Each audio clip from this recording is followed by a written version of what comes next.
কয়েক সপ্তাহ আগে সড়কের সংস্কার কাজের সরকারি ইট চুরির খবর সামাজিক যোগাযোগ মাধ্যমে জানান সিলেটের জকিগঞ্জ উপজেলা যুব জামায়াতের সহ সাংগঠনিক সম্পাদক মাহফুজুল ইসলাম চৌধুরী।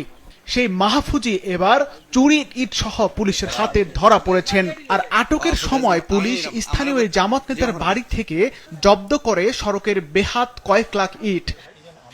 চাঞ্চল্যকর এই ঘটনা শুধু সিলেটের জকিগঞ্জের কসকনকপুর ইউনিয়নের মুন্সিবাজার মাদ্রাসা থেকে আউর বিজিবি ক্যাম্প পর্যন্ত সরকারি সড়কের সংস্কার কাজের চুরি যাওয়া ইট ঘিরে 2021 সালে 2.5 কিলোমিটার এই সড়কটি প্রায় 10 লাখ ইট দিয়ে সংস্কার করা হয়। সম্প্রতি সংস্কার কাজের জন্য সড়কের ইট তুলে মাদ্রাসা মাঠে রাখা হয়, আর সেখান থেকে চুরি যায় ইট।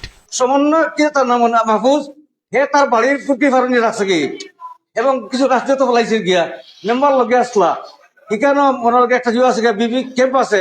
ক্যাম্পের সামনে যখন ইট তুলো হয়েছে তখন ক্যাম্পে তাকে কেবল জিজ্ঞাসা তোমরা ইট তুলো কেটে লাগিয়া, তখন যে ওটা হয়েছে গিয়া আমরা সমন্বয় 6 লাখ টাকি প্রায় 1 লাখ ইট নিচে ডেমারে ইট রইয়া গেছে।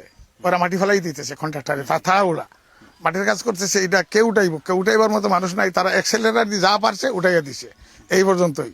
এটার জন্য নির্বাহী অফিসারের মাধ্যমে মামলা করছি ওসি সাহেবের কাছে, যাতে এই যারা নিশে এদের স্পেসিফিক্যালি কিছু নামও দিছি আমি, এবং এই তাদের বিরুদ্ধে বিহিত আইনগত ব্যবস্থা নিয়ে আমাদের এই ইটগুলা উদ্ধার করার জন্য।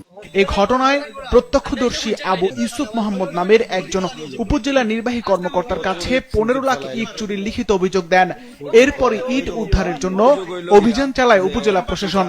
ছিল তো এই এলাকার কিছু লোকজন এই চুরি করে ইটগুলো রাতে নিয়ে গেছে। পরবর্তীতে ইউনু মহোদয় টাস্ক ফোর্সের মাঝে অভিযান পরিচালনা করে 6 জনকে আটক করছে।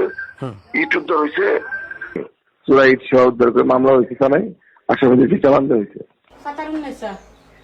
ইট চুরির ঘটনায় সামাজিক যোগাযোগ মাধ্যমে সমালোচনার ঝড় তোলা জামায়াত নেতা মাহফুজের বাড়ি থেকে চোরাই ইট উদ্ধারের এই ঘটনা এলাকায় তীব্র সমালোচনার জন্ম দিয়েছে।